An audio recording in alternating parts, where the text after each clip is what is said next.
continuer, alors cette fois en restant sur le thème de la paix, puisque vous voyez bien qu'il est très présent face aux provocations auxquelles nous avons dû faire face à quelques instants. Et je remercie, je vous demande d'applaudir le service d'ordre, parce que sa fonction n'est pas évidente aujourd'hui, de retenir toutes les hordes qui essayent de venir s'incruster pour porter le message de haine. Et face au message de haine, nous promouvons un message de paix. Et ce message de paix, il est également porté par le mouvement de la paix en France et par des associations des républicains, des anciens combattants de l'Arak. Je vais demander à Jihad Ouachi, le représentant de l'Arak, de venir prendre la parole pour justement montrer cet esprit de résistance qui est ici présent aujourd'hui avec plusieurs couleurs. Merci beaucoup, Jihad.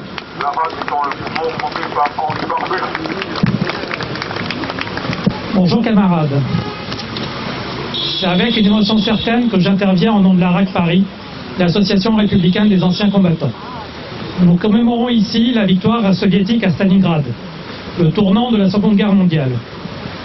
Ce tournant est le résultat non seulement de l'héroïsme des combattants soviétiques, en particulier ceux affectés à la défense de cette ville, et de l'ensemble des peuples soviétiques, russes en particulier, mais aussi de l'action opiniâtre des réseaux de partisans et résistants antifascistes qui se sont déployés dans toute l'Europe pour affaiblir la capacité d'action de l'armée allemande sur le front Est.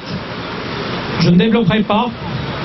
Toutefois, il convient de retenir l'importance de ce tournant non seulement sur le front Est, mais aussi dans l'Europe alors sous domination nazie.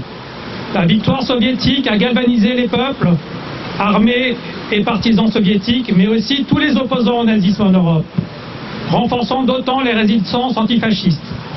Sur un plan strictement militaire, ce n'est qu'avec la bataille de Koursk que ce tournant sera parachevé. Mais dans les esprits, l'idée fait son chemin après Stalingrad. L'Allemagne nazie n'est pas invincible et peut donc être vaincue. Je me garderai bien de toute transposition de ces événements sur l'actualité. Tâchons d'éviter les anachronismes déplacés. Toutefois, on ne peut qu'être scandalisé que la Russie se retrouve écartée des commémorations relatives à la Seconde Guerre mondiale, comme récemment celle relative à la libération du camp de concentration d'Auschwitz-Birkenau par les troupes soviétiques.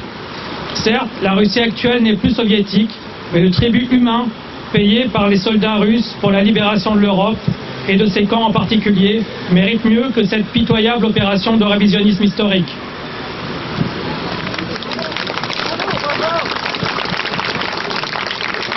Force est de constater, l'histoire bégaye parfois dangereusement.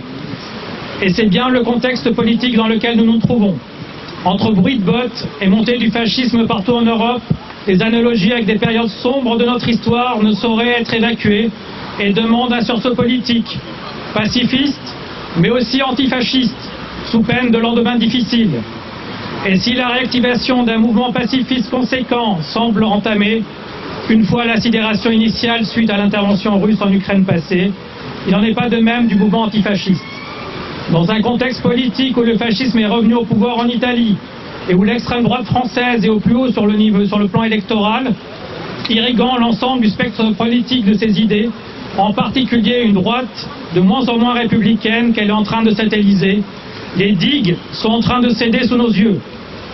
Ce sursaut antifasciste est aujourd'hui une nécessité quasi existentielle pour tous ceux qui sont attachés aux valeurs républicaines, mais aussi et surtout pour nombre de nos concitoyens directement exposés à la violence fasciste qui se déploie ces derniers mois de manière de plus en plus décomplexée, comme on l'a vu ici, galvanisée par les succès électoraux engrangés en France et en Europe. À ce stade d'emprise des idées d'extrême droite dans notre pays, il convient d'organiser collectivement la nécessaire riposte à travers un front antifasciste large et de mutualiser à cet effet les forces et les expériences militantes. Ceci sans exclusive ni préalable autre que le constat commun de la nécessité du combat antifasciste lui-même. Et c'est ce à quoi l'Arak compte s'atteler dans les prochains mois, fort de son expérience depuis sa création et de sa légitimité sur le sujet. Quand les blés sont sous la grêle, fou qui fait que le délicat, fou qui songe à ces querelles, au cœur du combat commun. La rose et le réséda, lui Aragon. Bravo. Ou monde pacifique, il faut choisir. Europe Atlantique ou monde pacifique.